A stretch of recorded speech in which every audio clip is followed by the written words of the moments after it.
Hey guys, welcome back to another episode of the Jay Sit Down Podcast. I'm your host Jay, and today we're going to be talking about Caleb Williams and the Chicago Bears. Okay, now we all know Caleb was the first pick of the 2024 NFL Draft, and he's a guy that was hyped up very well. A lot coming into the season. Had played very well in his first two preseason games. I thought, and analyzing his tape, analyzing his game, I think that he is the man to lead the Chicago Bears to the promised land eventually. He is for real. And the Chicago Bears are for real, so we'll talk about that here on the show today. But before that, make sure you guys hit that subscribe button in the right corner of your screen, and also check us out on Twitter, Instagram, and TikTok at JSwithDownPod, and just share your thoughts in the comment section below. Do you think Caleb Williams is the guy for the job for Chicago, or how you think the team's going to do, or how far you think they're going to go? Let me know what you think, and make sure you hit that like button, share it with your friends, family, and fellow football enthusiasts. So now let's get started. So Caleb Williams, guys, like I said, first pick this year, a lot of high expectations. Coming to the season, the Chicago Bears are coming off a year where they, had the number one overall pick due to the trade with the Carolina Panthers. They traded away Justin Fields to the Steelers. Just trying to upgrade the quarterback position. And they go out and pick Caleb. And we all knew he was going to be the consensus number one overall pick. And the tape spoke for itself while he was at USC. I mean, just phenomenal football he played. He was the man there, and now he's gotten to the NFL, and he's going to be the man here as well. But he doesn't have to be Superman. He can be the man, you know what I mean? And that's going to be important for the team if they want success. And I think the Chicago Bears are a franchise where they have struggled in recent years a lot recently, but I think a lot of it has to do with just not having that franchise signal caller back there for them. That guy that they believe is the franchise signal call for them. I don't think they believe that Justin Fields was that guy for them. I don't think clearly, right? And Fields may have not been what we thought he was going to be when he came out in the draft, a few years ago. But at the same time, the Bears didn't think he was either, at all. Otherwise, they would have tried to get him some help, at the receiver position, at the running back position to kind of help bolster up the offense a little bit like they've done with Caleb, because they clearly believe that Williams is the answer for them, and he is, I believe, And so that being said, Justin Fields just wasn't going to get any of that type of support, and they end up shipping him off to Pittsburgh anyway. So now we're here at this point in time, and we're a couple weeks out from the season. And so far, Caleb right now is as advertised. As far as we saw his first preseason game action against the Bills where, not many starters were out there for Buffalo defensively, few out there, but Caleb went out there, threw for 97 yards in that game, no touchdowns, no interceptions, had some very smart plays.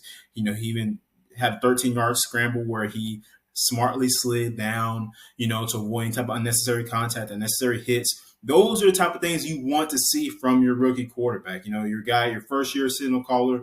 Because, guys, the way you see it now in the league, the average age for starting quarterbacks is very young. It's young. It's really young. Like Patrick Mahomes, he's 27 right now, I believe, either 27 or 28. I can't remember which one. But when he started, his sophomore season, when he was named the starting quarterback for the Chiefs, I believe he was probably 22 or 23, maybe, at something like that. So, and you see, Joe Burrow, Justin Herbert, all these guys, the league is getting younger. Even Jayden Daniels was just named the starter for the Commanders a couple of days ago. Who was the number two overall pick behind Caleb Williams, and more likely than not, Drake May. Well, Jacoby Brissett is slated to start for the Patriots this year, but at some point we'll see Drake May in there. But for right now, as far as the Bears are concerned, the league is trending that way, and because teams are impatient now, they want to get their guys out there. They believe they draft a guy that high, and especially if it's a number one overall pick, number two overall pick, whatever they may have you. He's got to, they want the results now. They want the production. That's hey, we drafted you this high because we think you can be the quarterback for our franchise, to the face of the franchise, to lead our team to victories. So we're gonna put you out there now. And the older method was like, hey, you know what? We draft a rookie, sit him behind the veteran for the season, and let him learn, let him process, let him get the reps in practice, and just if we're up by a lot, we'll get him some game reps then. But for the most part, he's going to be just having the clipboard and the headset, watching the football game, right?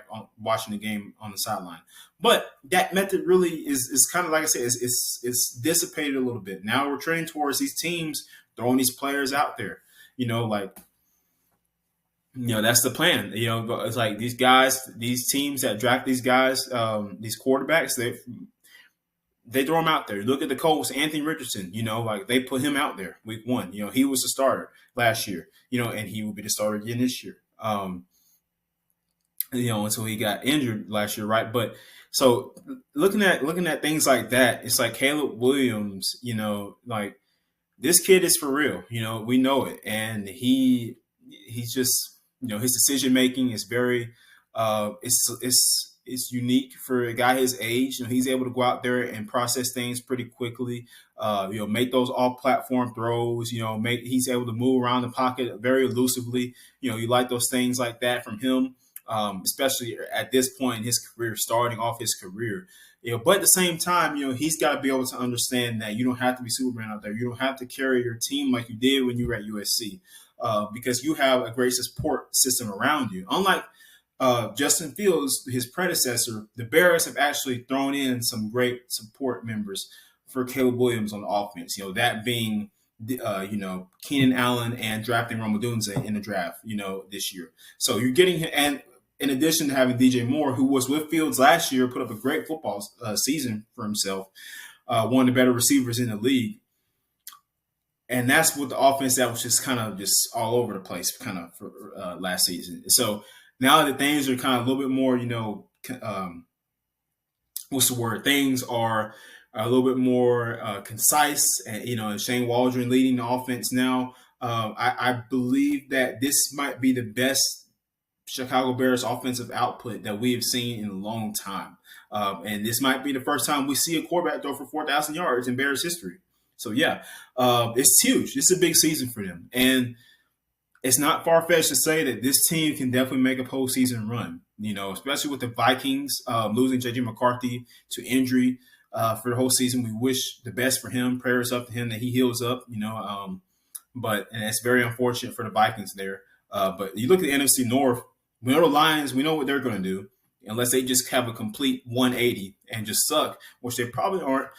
They're going to be the top of the division. The Packers, I expect to be right behind them. And I can see the Bears being right there behind Green Bay and sneaking into the playoffs. Who knows? I mean, depending on how the Packers do, on how those young receivers, they continue to play from last year, all that kind of stuff. I talked about that in the Packers video I did. Make sure you check it out. But as far as Chicago is concerned, I think that they can make the playoffs this year. I think that they have a good team. Defensively, they were one of the better units in the league last year, and after Alan Williams, who was the previous defensive coordinator, all up until like week 2, he stepped down, and then Matt Eberflus took over play calling duties on defense, and from that point on, the Bears were phenomenal, especially in the secondary. So all that being said, like, this team, like now you have an opportunity for the offense and the defense to work in tandem with each other. And in the game of football, when your offense and your defense can work in synchronization with each other, then usually you're going to be very successful and win a lot of football games. Because they're both on the same page, they're looking out for each other, they're playing for each other. Defense, hey, go out there, force 3 and outs, get the ball back to your offense. Get the ball, go drive the field and score. Doesn't have to be a big shot play every time, because more likely than not, that's not how it's going to be in the NFL. You're not going to have a one play 75-yard bomb to, your receiver, very first play of your possession. So driving the field, working that clock, eating up that time of possession, so your defense gets a chance to rest on the sidelines. That method, that is how you beat those really good teams. Those teams with those really good quarterbacks, like your Patrick Mahomes, your Joe Burrows, your Lamar Jacksons, your Josh Allens. Like, you keeping them on the sideline, off the field, is how you're going to beat them. That's just the way you're going to do it in this league, because you can't just rely on just trying to go blow for blow for them, go blow for blow with them offensively. Like, that's not going to work, especially against the Chiefs and Patrick Mahomes. We know that's not going to work against them. Kind of like how the Patriots and Brady used to be, when he was out there. So you're going to have to be able to. You got to play it smartly. Be tactical in the approach. Which means eating up time possession, working that clock, letting your defense rest, and then go back out there. Force the 3 and outs, get the ball back to your offense, so they continue to do that the whole rest of the game. That's how you win football games now. You just got to play the game smartly. You can't try to go, fire for fire for everybody. That's just not realistically. That's not going to win you a lot in today's NFL, because all these teams can throw the football really well. And some of them can run and throw. Some of them can run really well, whatnot. So that's what you got to do. And eventually the Bears are going to get to that point. And, they have got a good roster assembled right now. The front office has done a great job. Matt Eberflus and his staff, they're doing a good job. And Matt Eberflus is a guy that, honestly, I thought he was probably going to get fired last year. But they were able to win some games and kind of keep him there. And this year, though, is going to be huge for him. Like, if they can't go out there, especially with like the additions they made, and at least win 8 games, then they're 8 or 9 games, like, they're done. Like, he's done. I'm going to say he's done. He's probably more likely not going to be out. So that's why it's so critical for that offense to really be in gel with each other and go out there and play a good brand of football, because his job is largely dependent on that, because of all the emphasis that they put towards the offensive side of the football. So my point being is that Caleb Williams is going to be – he is the man for the Chicago Bears. I believe it. He believes it. He's a guy that goes out there. He knows what he has to do. He knows that he has to be himself. People trying to compare him to guys like Patrick Mahomes or whoever or whatnot, Aaron Rodgers. Like, he's like, man, you know what? Yeah, those guys are cool. A lot of respect for them. But I'm me at the end of the day. I'm Caleb Williams, and I'm going to go out there and play the brand of football that I know how to play and try to get this team to victories, and eventually to the Super Bowl, right? So he knows what he has to do. And that's the kind of guy you need leading your locker room, right? Especially with him being a rookie, being that young, that's how you gain your veteran teammates' respect. Your rookie teammates' respect. That's how you gain respect in the locker room. You go out there, do what you're supposed to do, ignore the outside noise. Easier said than done, of course, but go out there and just play football the way you're coached to play, the way you know how to play the game, and just take it the week by week, day by day. And if he continues that approach, it seems like he already has that mindset instilled in him, which is amazing for a guy his age at this level of football. He's going to do great. He's going to have an amazing career, which I already thought he was going to anyway, just because of his sheer talent and his ability. So that's really it as far as the Bears are concerned. But thank you guys for joining us today on Jays with Downs. Like I said, I just want to talk about that.